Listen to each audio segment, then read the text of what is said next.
give them the seeds that you usually give them?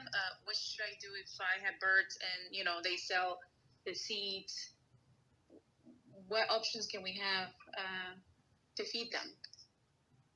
Seeds, are you talking about Pesach or are you talking about... Yes, for Pesach. I'm sorry, Rabbi. Yes, okay, you're but right. You see, I almost profit, yeah. Yes, thank you. So yeah. So, you got it.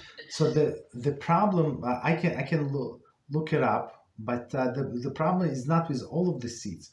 The problem for sure, the yesterday's question was about sunflower seeds. With sunflower seeds, there is is for sure a problem.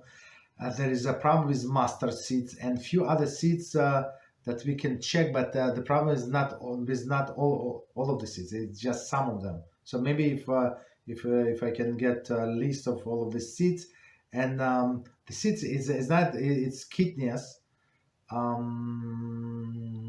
Kidneys. So if you remove this, let's work on a list first, right? Let's get the list, and then we'll see what to do. So if you get like your own mix without flower seeds and without these forbidden seeds, there should not be any issue, right?